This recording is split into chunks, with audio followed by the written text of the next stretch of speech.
Hello and welcome! Cetus Supetus. We have a second Zenon sequel to talk about.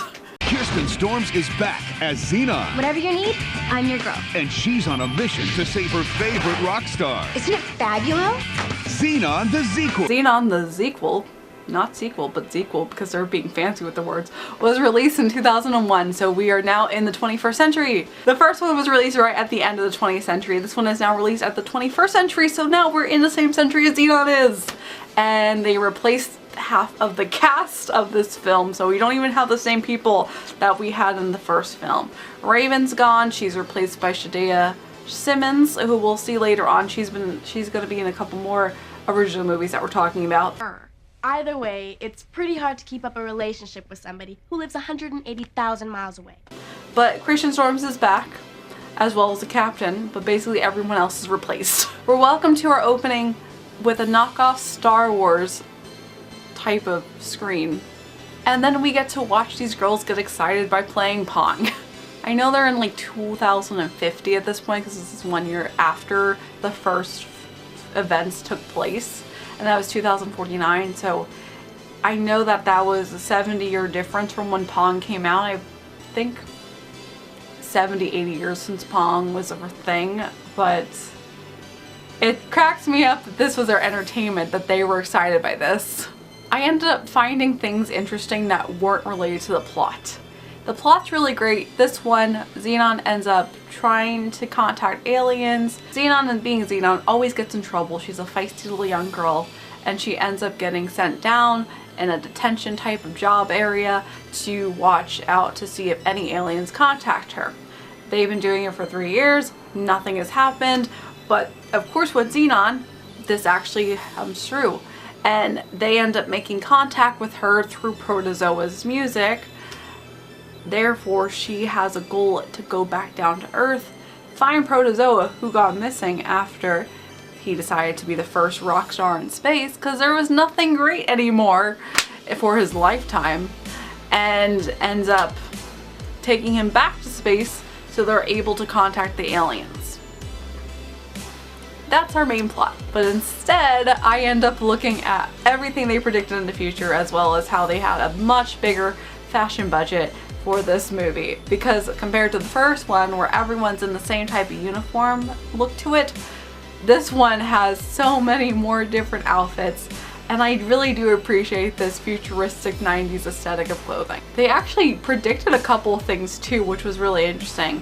They talk about in history how there was a stock market crash in 2006, and we didn't really have that, but we had a recession in 2008. So that was really kind of weird how so little years they were off by that. They predicted fidget spinners, as well as our Zap pads that they have are basically iPads. So they did a good job with that. I also do miss this aesthetic too, where everything's a bright and young color. Zenon, I'm sorry, but after your little incident this morning, I am revoking your restricted zone roaming pass.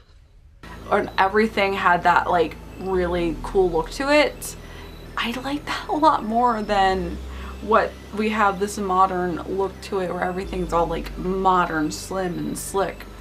Bring back the color. The color is fun. So that's something that I think is also really cool and I do miss about this type of film. And even with this one, when we get to know Protozoa more often, he reminds me so much of Russell Brand. And Russell Brand isn't the most relevant person anymore. He still is in the background, but he wasn't like he was a couple years ago, especially with him and Katy Perry. I mean, they were a lot more relevant back then, but still someone I really enjoy. So I think it's cool that you kind of have similarities, even though there's no connection at all with these people.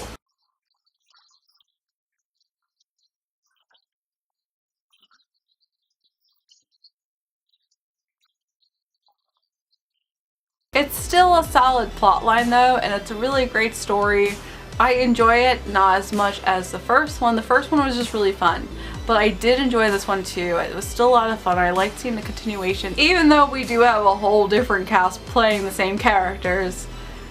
It still has the heart there, and it's a fun adventure, and I like how we had the quote-unquote bad bully girl, mean girl, Margie in the first one come and be a center plot line with Zenon in this one, and then they end up becoming friends at the end, because that was such a stereotypical thing to do with every single kids film.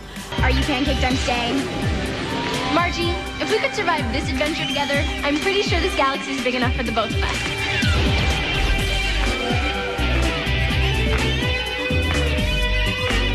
Back then, and even I think now not so much anymore, but there's always that connection where it's like, oh, you guys don't get along, but you can work through your differences and work it out with each other. And just like every other Disney Channel original movie, we have another original song, although this one isn't as outstanding as the first one was. You Cannot Beat Supernova Girl, but this one at the end we have The Galaxy Is Ours. Wake me up, shake me up, race me to the stars.